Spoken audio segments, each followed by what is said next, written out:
I'd like to thank Yoda Managers for the invitation. What I'll speak about today is a joint work with Donghan team, Yoshi Nakada and Mie Natsui. It's about 4 circles and Ferry maps for function fields. But since there are many grad students, maybe I need one word about background. So this morning we all learned from Koji that hyperbolic plane and trees, they're both hyperbolic in the sense that of Gromov. So hyperbolic plane is 2 hyperbolic and tree is 0 hyperbolic. But actually there's much more similarity between these 2 spaces than just being hyperbolic. And I think it was explored in the 60s, starting in the 60s and 70s, and it's very well written in the book of Jean-Pierre Serre about trees. So the idea of, so today I'll show you an example of using this analog. So the idea itself is quite old, but let's consider this talk as a cute example of this idea, using this idea. So let me start from, so we will use the fact, so in what sense it is, there's more similarity. Well, SL2 or PSL2 are the group of 2x2 matrices of determinant 1 acts on the hyperbolic plane in a very natural way, namely by Möbius transformation, as many of you already know, I guess, which acts by isometries, and similarly, PGL2, or often I will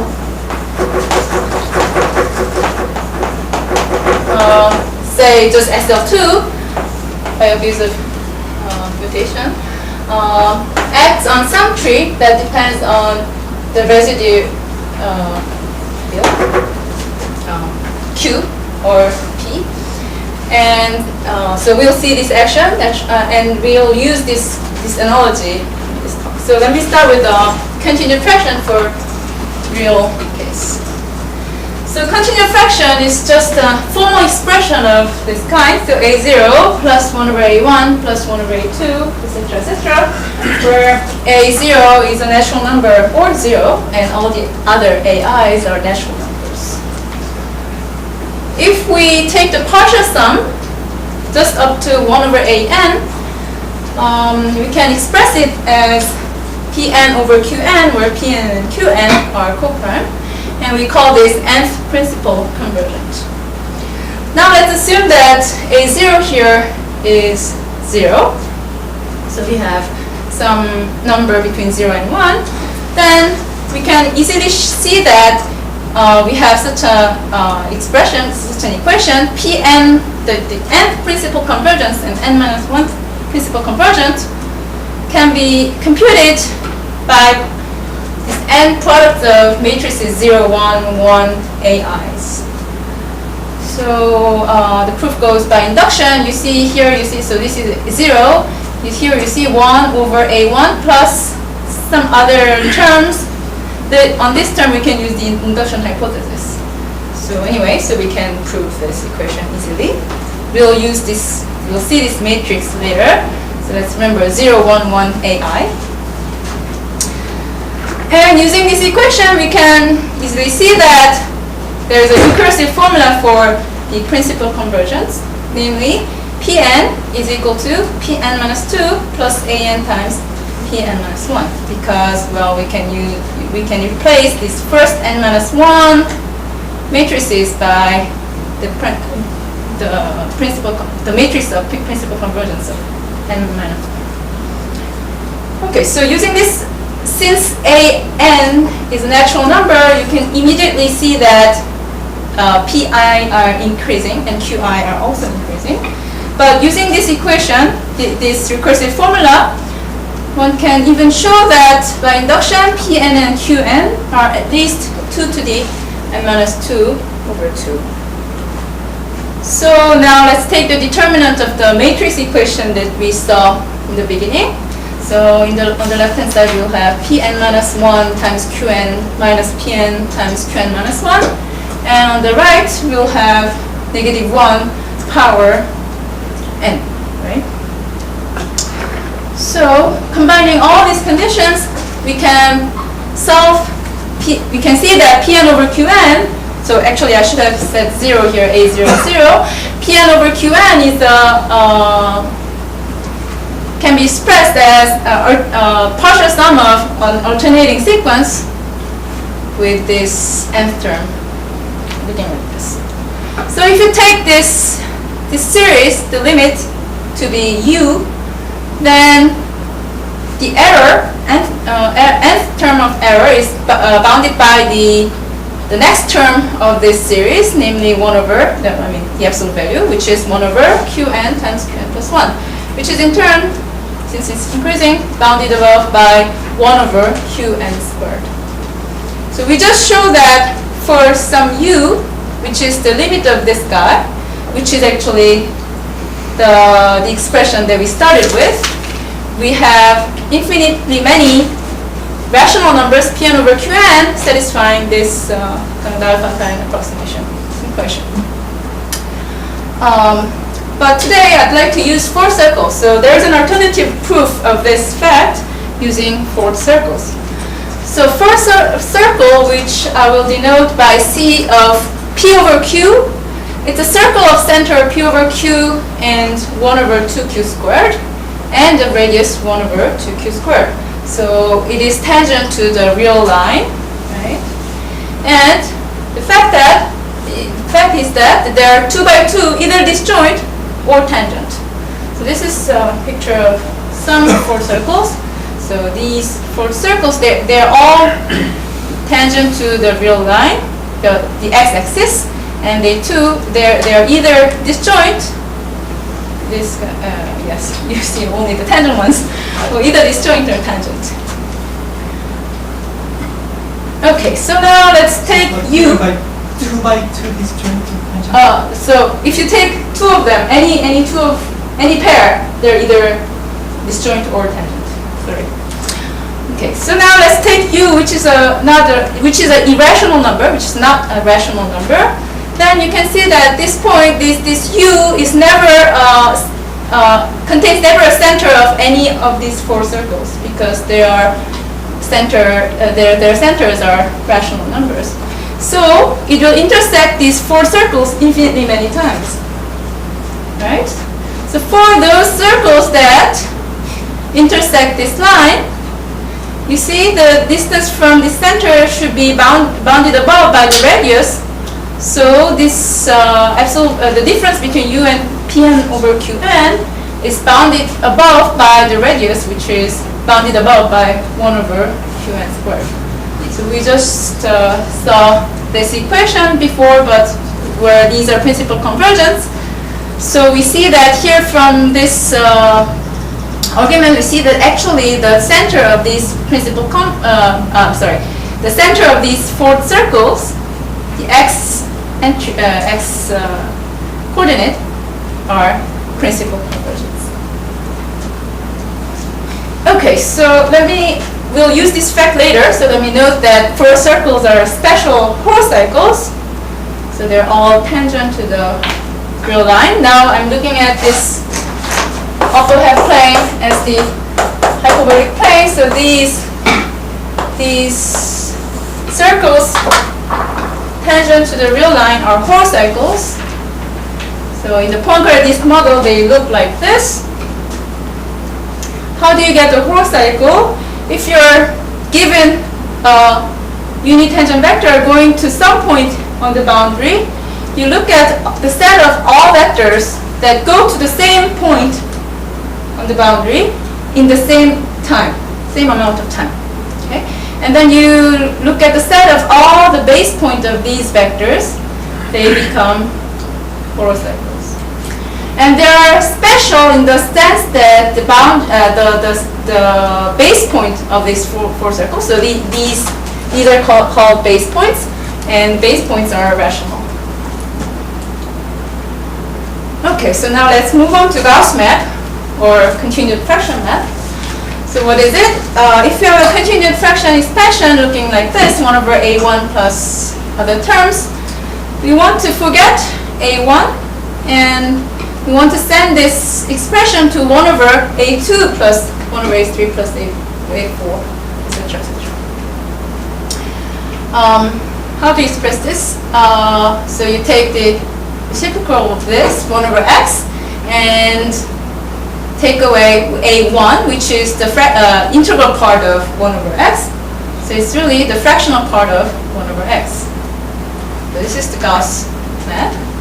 And Gauss, long time ago, 1845, showed that Gauss map preserves a measure that is defined by this way, 1 over log 2, integral of 1 over 1 plus x dx.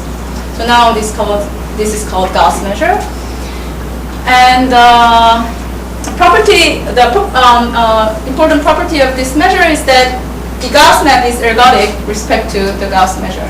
So all the invariant sets either have measure 0, mu measure 0, or full measure. Well, one way to show this ergodicity is to use the geodesic flow and the relation with the Gauss map. So let's see this relation a little bit. So let's look at the usual tessellation of the hyperbolic plane by SL to Z, so modular surface. And there, so this is a line, geodesic line between -1 and 1. These are geodesic lines of x equals -1/2 and 1/2, etc. And there we'll look at a geodesic line inside one fundamental domain and look at all the other copies. And on this set, we'll consider some subset of the unit tangent bundle. So we'll gather some vectors, unit tangent vectors. What kind of unit tangent vectors? We want them to be based on, so yeah, I didn't do a good job, but this is based on D. The base point is on D. It's pointing downward. And the limit point at infinity should be between 0 and 1. And the limit point at negative infinity should be smaller than -1. Or, alternatively, we can also take a vector, unit tangent vector based on D, where the limit point at infinity is between 0 and -1, and the limit point at negative infinity is bigger than 1. So we're going to look at this set, C, which is those based on D, D or copies of D, and this x equals 0 line, and pointing downward with the property that I just showed. So now we'll consider the geodesic flow and the first return map, but not just to D, but to both D and C in the quotient. So let's see one example that we started with. So let's start with this vector. So let's start with this vector. So unfortunately, or fortunately, this vector never intersects. If you go along the geodesic flow, if you go along the geodesic line determined by this vector, it will never intersect D again. But we were considering the geodesic flow and the first return map on the quotient, right? In the quotient. So what does it mean? It means that we have all the freedom of acting by SL to Z on these vectors. Okay, so first I'll act on this vector by one element of SL to Z, which is 0, -1, 1, 0, which sends Z to -1 over Z. Right? So if you have a vector inside this unit circle, then if you go outside and just pointing this way downward, you point upward, it goes this way. Okay? And then let's consider the geodesic flow along this determined by this vector. Well, it comes back to D, but it doesn't come back to C, because our limit point at infinity, we want this to be between 1 and -1, but it's too small. Too far away from -1. So what can we do? We have other choices in we have other choices in SL2Z that we can choose. So we can just choose 1, 0, 0, n, which sends n z to z plus n. Right? So where these are Lebesgue transformations, sending z to az plus b over az plus d.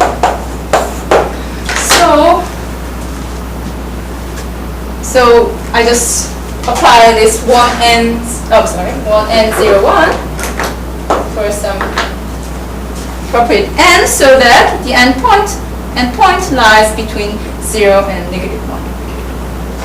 So what I just did is first applying this map, mapping y to -1/1 here, and then taking this 1n01, so just adding n, so that negative of that, so the absolute value is between 0 and 1. So what is this absolute value? It is exactly the fractional part of 1/y. Right? So we get back to the Gauss map. So we just saw that this first return map to D and C is exactly the Gauss map. So now using ergodicity of the geodesic flow, and we have to argue that the Hahn measure on the hyperbolic plane is related to the Gauss measure, one can show ergodicity of the Gauss map. Okay, so let's summarize.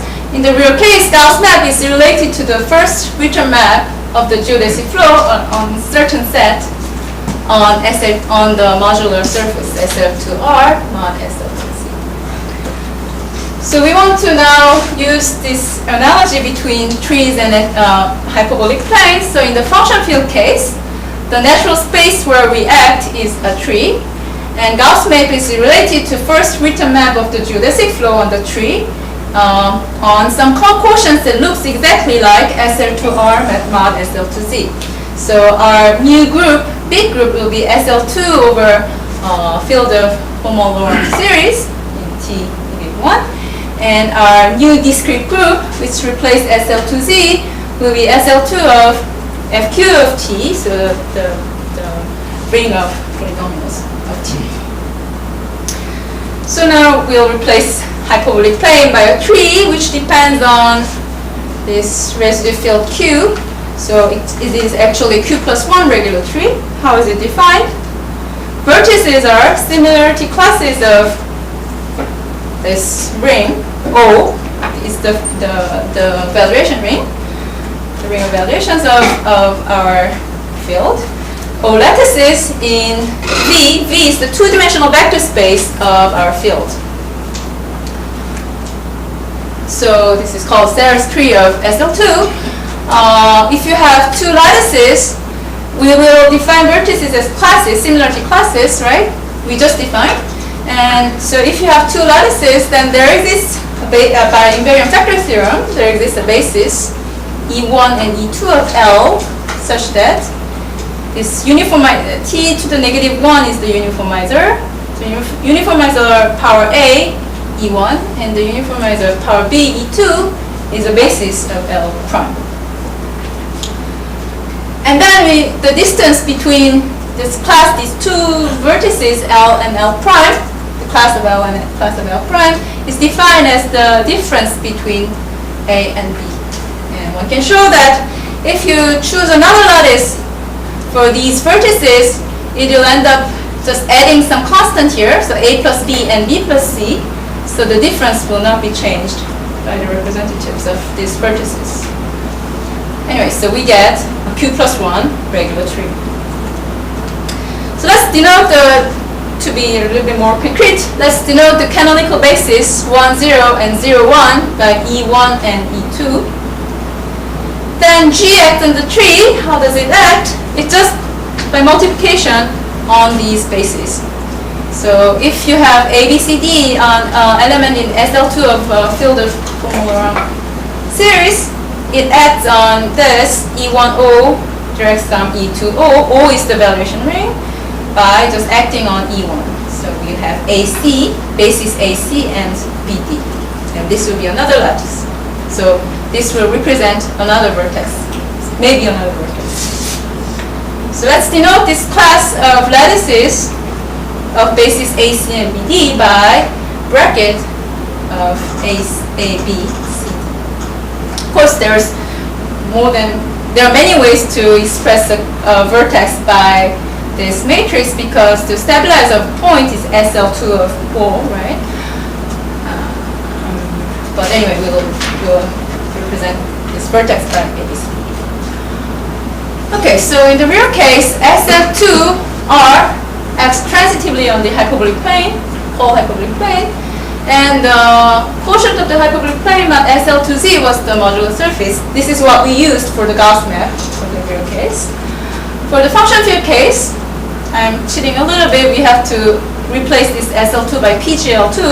But anyway, so PGL2 of our field acts transitively on the tree, and the tree mod our new discrete group gamma is called modular ray. How does it look? Instead of this real case picture, we have a ray, just a ray. So it's a graph, one side infinite graph, but actually it's a graph of groups. But anyway, so what are the vertices in the quotient? They are expressed by these E1, E001, 001, T001, etc. So these are, think of this as T0, T, looking like this, right? 1, 0, 1, 0. So these are the vertices that you see on this quotient. So what would be the next step for function field case? We have to take the fundamental domain of this modular ray and to tessellate the tree by this ray. Okay, so but before going on to that, let's talk about 4 circles and 4 disks for real case. Oh, sorry. So let's define the 4 circles for the tree. So we already saw that 4 circles are special kind of horocycle for the real case.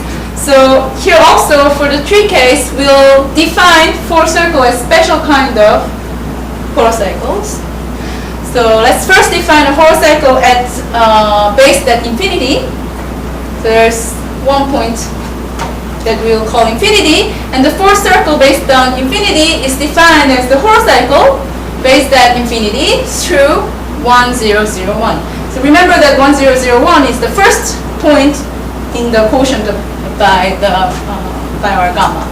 So this first vertex in the modular ray was represented by 1, 0, 0, 1. So this is a part of the picture. So this dotted circle is a 4th circle. So it's a horocycle. So it's a horocycle. So now we have to think of it as a set of base points of unit tangent vectors going to this point. But what is a unit tangent vector? I mean, there's no point of talking about unit tangent vector because they don't determine the geodesic, right? So in the tree case, instead of unit tangent vector, we have to replace it by geodesic. Okay, so the set of geodesics. So think of this vector. I just represent it as a vector, but actually it's the whole geodesic going from this point to infinity. Okay, then we gather all the other geodesics that go to infinity, which takes the same time as the one that we started with, so as the white one. Okay, so the base point will be all these points in the tree. Okay, so now a 4th circle is the image of this special 4th circle by some gamma in our discrete group, SL2 over the ring of polynomials. So for example, we can act by some element in gamma to make the base point to be 0. This will be another 4th circle, etc., etc. And for disk is, of course, the interior of 4th circle. Okay, so in terms of vertex representation, we have a 4th circle for every rational function. So P over Q, where P and Q are polynomials in FQ. We have a horosphere based on P over Q, And in terms of vertices, vertex representation, the fourth circle is set of all vertices of this kind, P, AP plus R, Q, AP plus R, where R over S satisfy. So P, R, Q, S has determinant 1. Okay, so now let's look at the Gauss map for the function field case. Just as we let A0 equals 1 in the first page, we started with A0 equals 1, right? A0 equals 0. So we had a number between 0 and 1 we started with. So for the Gauss map, for the function field case also, we will restrict ourselves to something like something between 0 and 1. So it will be all the series that the biggest term is non-positive. Negative. So that we get 0. So the degree is negative. So we will restrict ourselves to this set L. Then for any element of L and the polynomial Q, there is a unique polynomial such that the degree of QF minus P is less than 0. Right? So we can make the first term to be equal. First term of QF and P are equal, so that the degree is strictly negative. So then we'll call this part the fractional part of QF. So now Gauss map is defined just as before. So if you have a series of degree negative, we'll send it to the fractional part of 1 over F for F non-zero F. So this is our Gauss map. Now let's get to the topic of this talk, which is Farey map. So what is a Farey map for the real case? It's defined as x over 1 minus x if x is between 0 and 1/2, and 1 minus x over x if x is between 1/2 and 1. But what does it do really? We want to slow down from the Gauss map. So if you have 1 over a1 plus 1 over a2 plus etc., we don't want to subtract a1 at once, but we just want to subtract just 1 from a1. So it sends this guy to 1 over a minus 1 minus 1 plus the rest. What if a1 equals 1? Then we'll have 1 over 0 plus 1 over a2, right? But instead of that, we'll take the recipient 1 over x. So we want to go to 1 over a2 plus 1 over a3. Okay, so if you do this a1 times, where do we go? We get from 1 over a1 plus 1 over a2 to 1 over a2 plus 1 over a3. So we get the Gauss map. So in other words, Gauss map is an acceleration of the Farey map. How many times do we need to do? We have to do exactly a1 times. So we have to do n plus 1 times, or n is the minimal number to get to interval 1/2 and 1. Okay, so for some reason, let's define this matrix either 1, 0, 1, 1 if x is between 0 and 1/2, and 0, 1, 1, 1 if x is between 1/2 and 1. So what do we want to do? We want to take these, so I want to define this m power n, but it's not really it's not really n product of matrices m, but it's a product of m of x, m of f of x, m of fn minus 1 of x. So it's a multiple of these matrices, product of these matrices, but along the orbit of x under the Farey map. So what do we get? If we are here for a1 minus 1 times, and then we get to this interval, so we'll have for a1 minus 1 times, we'll have 1, 0, 1, 1, and then 0, 1, 1, 1. So we end up with 0, 1, 1, a1. Well, sorry. But we have seen this matrix before, right?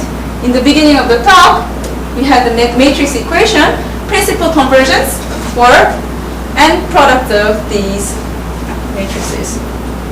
So if n a1 equals n equals a1, then we get this matrix. If n equals sum of ai's, then we'll have product of these matrices, which is matrix of principal convergence. What if M is not a sum of ai, but we have some term smaller than ak plus 1?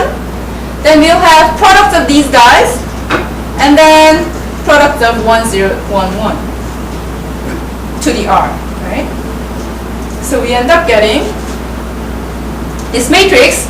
So you see we have some new terms appearing here. So these are all principal convergence, but these two are appearing for the first time. So the quotient, the new terms, are p sub k plus pk minus 1 over r qk plus qk minus 1 are called intermediate convergence. What do they mean geometrically? They represent the base point of 4 circles that x equals u, does not intersect. So let's see, picture. So this is a picture of 4 circles. So this is my first 4 circle based on the first principal convergent. And this is my second 4 circle based on the second principal convergent. And we had x equals a or x equals u, irrational number, right? So we mentioned that these Pn over Qn that approximating u in a nice way, they are base point of these 4 circles. So these are 1 over 0 and 1 over 4, they are principal convergence. What are the intermediate convergence that we just defined? They are base point of these 4 circles. So what are they? They are the circles that appear before this second one that are tangent to the first one. Right? So the picture is you have this big 4 circles, and then you have circles tangent to this guy up to the point where we meet x equals u, x equals a.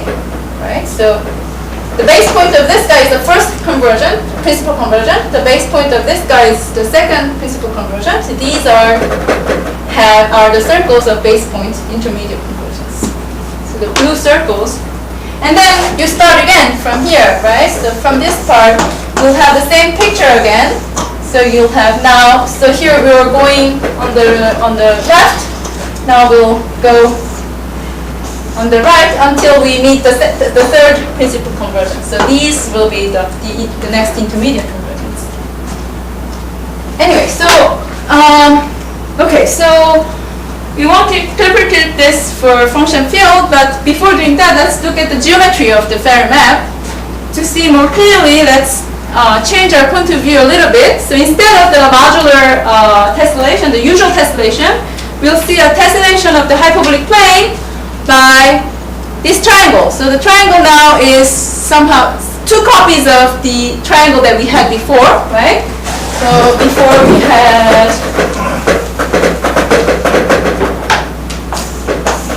this triangle, and let's look at 2 copies.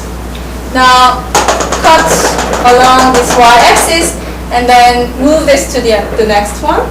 Then you get this triangle. And the tessellation made by orbits of these triangles is called the Ferry tessellation. So with respect to the Ferry tessellation, the geodesic flow is more clear. So let's see this. So what are we doing?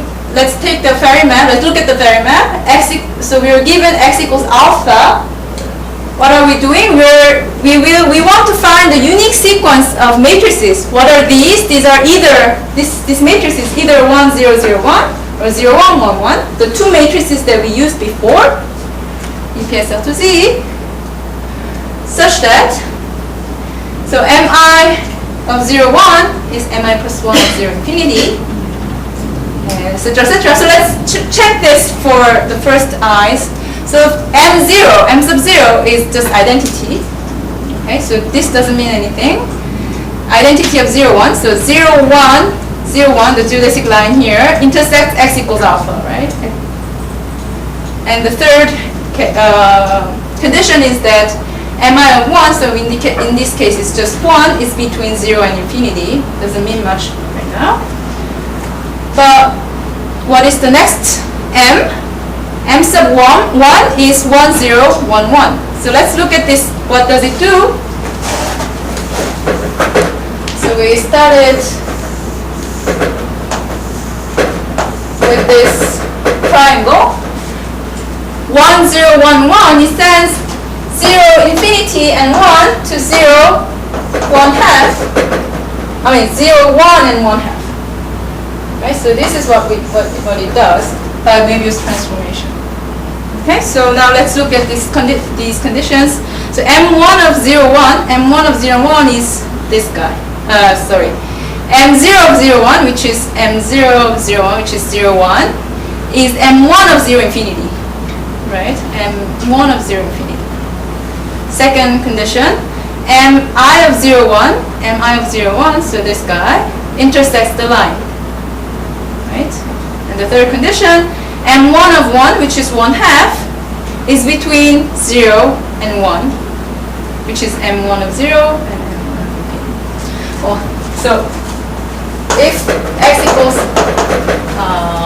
a alpha, some irrational number, we want to choose either 1, 0, 1, 1. So the first thing we chose was this guy, so that we get to this triangle. What is the next? Now we chose 0, 1, 1, 1, so that if you multiply to 1, 0, 1, 1, we get to this triangle, so that we still intersect x equals alpha, right? So we want to go to zoom in so that we go closer and closer to this point, right, by this triangle. So look at the first triangle, this big triangle. Look at the second triangle, it is this triangle. The third triangle is this. The fourth triangle should be this guy, not this guy, right? So that we approximate x equals alpha 0. Okay? So in this way, we may say that alpha 0, or alpha, is the limit of this matrices applied to z, where z is any point we started with in this triangle, the first triangle. So we'll represent this alpha as the limit of this guy. So mi0, how does it look? They look like multiplication of 1, 0, 1, 1 and 0, 1, 1. So how many times do we need? We need exactly a1 times of 1, 0, 0, 1, 0, 1, 1, so that we go for a certain time, right? And then we go to the opposite direction. So we need a2 of 1, 0, 1, 1. So by this, we sort of change the direction. Okay, etc., etc. So what is the Farey map for these sequences? It's the left shift. So what does it do? If we want to forget the first letter, so for this sequence, we want to forget one of this matrix.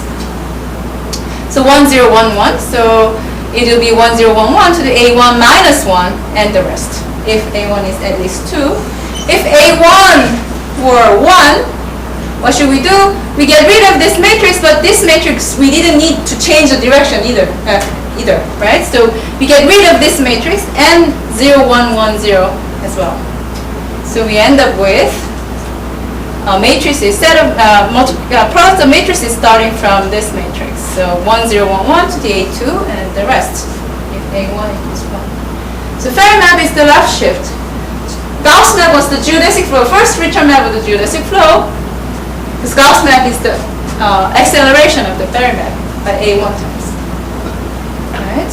So in terms of alpha, we are looking at this sequence, product is alpha, so we'll just multiplying by 1, 0, 1, 1 to the inverse to alpha, so we get alpha over 1 minus alpha. And if alpha equals 1, bigger than 1 half, when a1 equals 1, we multiply by these two matrices, inverse of these two matrices, and we get 1 minus alpha over alpha. So we get back to the definition of the Farey map. So we see that Farey map is the left shift, and the Gauss map is the first return map of the geodesic flow. Okay, so this is the picture. Summary, Ferry map is taken whenever the given geodesic intersects a geodesic. So this is the given geodesic. It intersects these geodesics, right? What are these geodesics? These are geodesics that are going to 1/1, 1/2, 1/3. What are they? They are the intermediate convergence. Okay, so we do the left shift. Okay, we go up. We forget the first matrix. So it's a shift map. Whenever the given geodesic intersects the geodesic whose limit point is the intermediate convergent. What does it mean? It means that this circle intersects the original circle.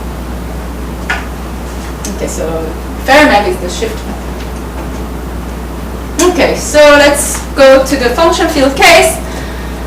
Well, there's some problem in this analogy. The problem is that there are too many fourth circles. So remember that we just saw that we want to do this shift when we want to do this shift. Sorry.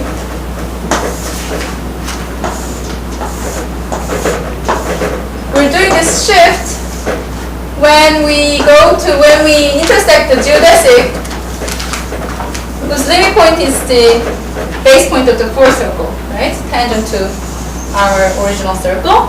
So we want to mimic this real case, but the problem is there are too many fourth circles in one sense. If you have this original fourth circle, let's say this yellow circle, so this is our geodesic. It doesn't look like a geodesic, but any bi-infinite sequence in the tree is a geodesic, right? So this is our given geodesics. It looks like this x equals alpha, right? So this is x equals alpha. So it goes into some fourth circle, goes out, goes in, goes out. Right here also we had this fourth circle, and then the next fourth circle is too small. Next fourth circle, so it goes in the fourth circle and goes out, goes into another fourth circle and goes out, etc. So here also we have these white fourth circles that we get in and go out. But the problem is, now any point here, there's a geodesic going toward the base point of a fourth circle. So there are these fourth circle on any point of this fourth circle. So what do we need to do? We have to do the Ferry map. We have to do this shift each time.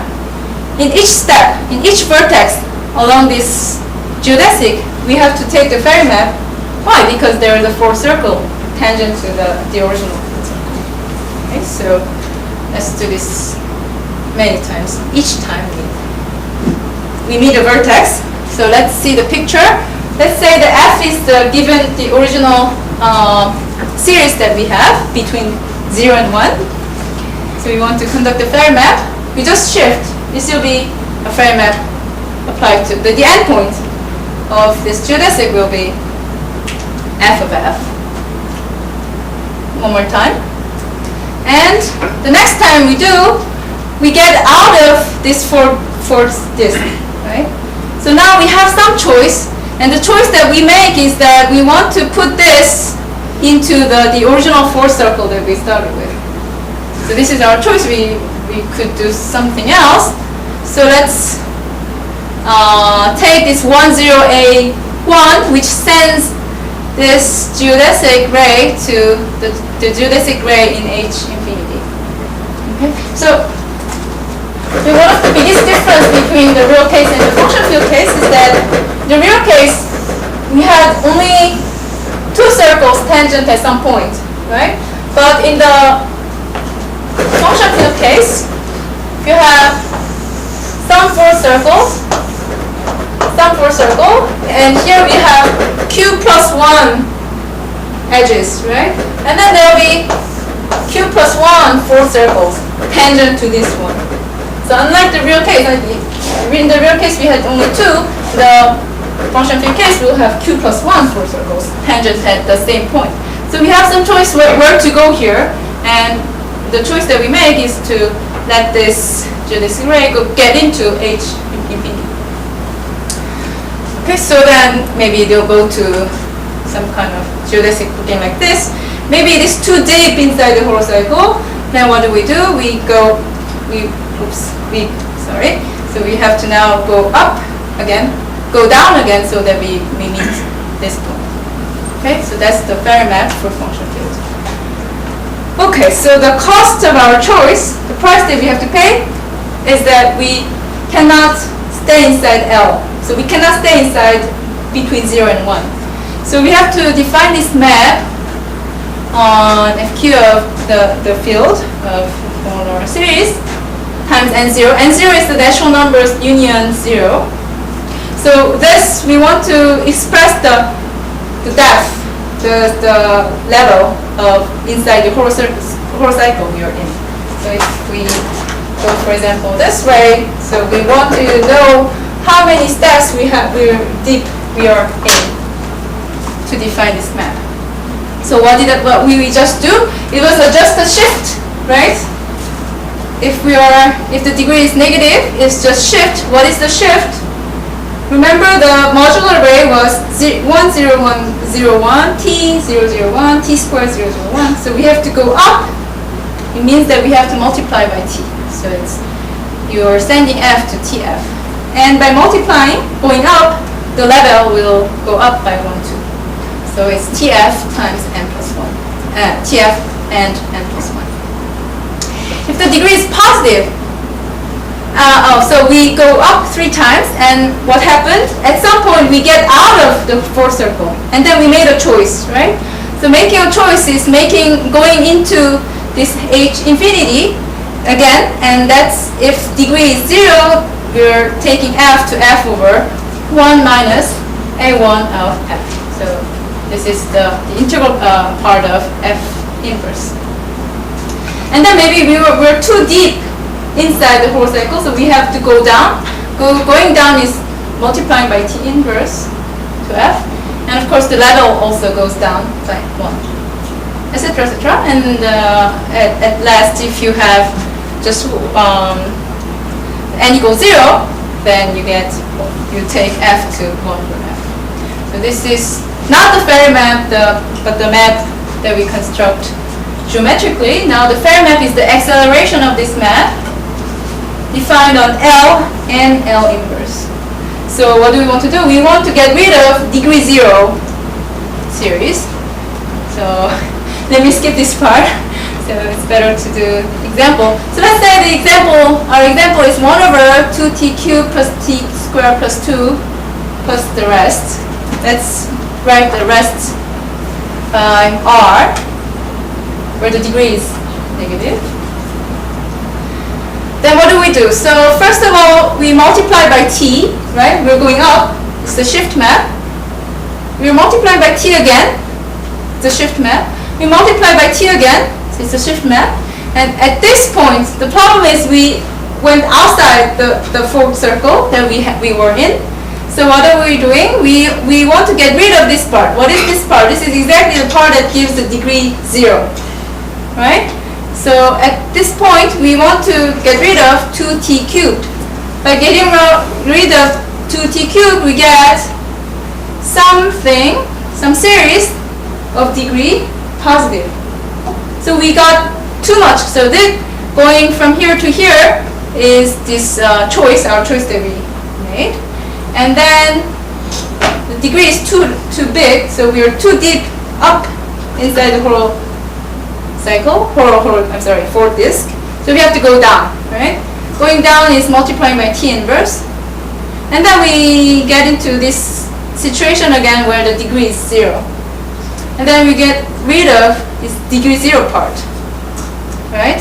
And then again the degree is too big, so we are going down again, multiply by T inverse, multiply by T inverse again, and then you get degree 0 again. So get rid of 2 here, so you have 1 over R, and the last part is sending F to 1 over F. So we get the rest. Okay, so doing this F0 many times, 10 times, we get from our F to the Gauss map of F. Right? The Gauss map is the Ferry map 10 times in this case. But this is not, this is not the Ferry map 10 times, this is the F0 10 times. So for the Ferry map, we want to get rid of the degree 0 cases. So when the degree is 0, we skip all these cases. So acceleration of F0 will be our Ferry map. Okay, so all these cases. So Ferry map will be sending this guy, and 6 times we get the Gauss. Okay, so what can we show with this Ferry map, the geometric Ferry map, is that there is a finite invariant measure of this Ferry map.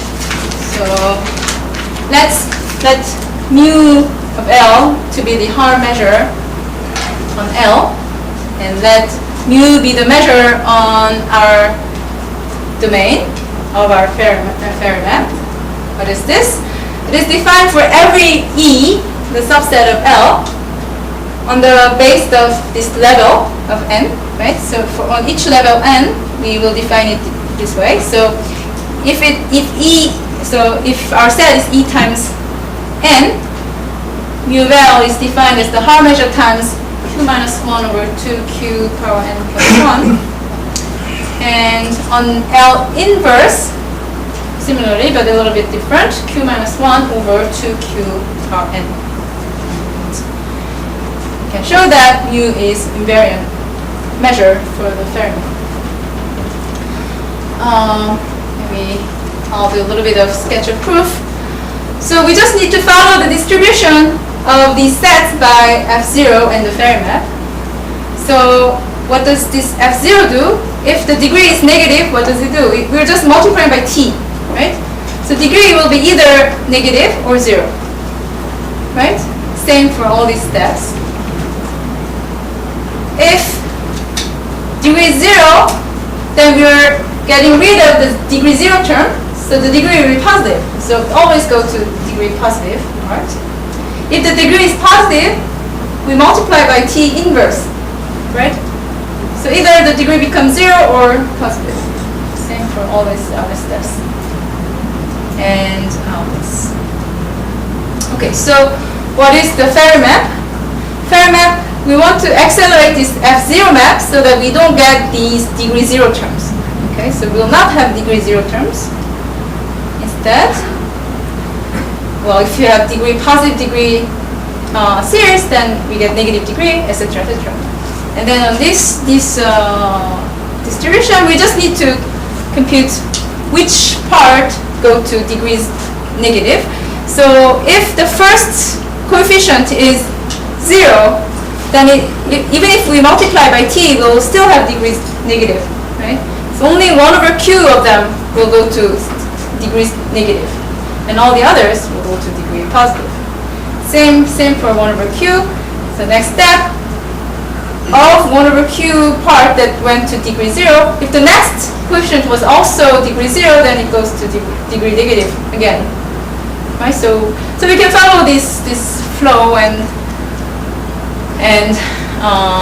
compute that the given measure, the measure that we define, is a finite invariant measure for Ferry map. So let me remark that in the real case, the Ferry map doesn't have a finite invariant measure. So we saw that Gauss map has a finite invariant measure called Gauss measure, right? But unfortunately, Ferry map is too slow. We have to do the acceleration too much to get to the Gauss flow. And the Ferry map for the real case doesn't have a finite invariant measure. Here, the situation is a bit nicer for the Gauss map. There is a finite invariant measure, which is the Haar measure on the tree. And also, this Ferry map has a finite invariant measure. So we are very happy to have a finite invariant measure, but at the same time, it shows that the analogy is not perfect. There is some difference between real case and the functional case. Okay, so let me finish up with the references. The case for the real case are taken from the book of Ziegler and Ward, and also a paper of series where she used Ferry tessellation. And the Gauss map, or the geodesic flow for the trees, was already appeared in the paper of Coulomb. And the reason we started this project is that there was this paper of Bakde, Nakada, and Natsui where they defined the Ferry map. But their Ferry map was too fast. In a geometric sense, it depends on the series that we had. So we wanted to define some Ferry map that is much more natural in a geometric sense. So that's somehow we convinced Nakada and Natsui. So that's how we got this paper. Okay, next slide.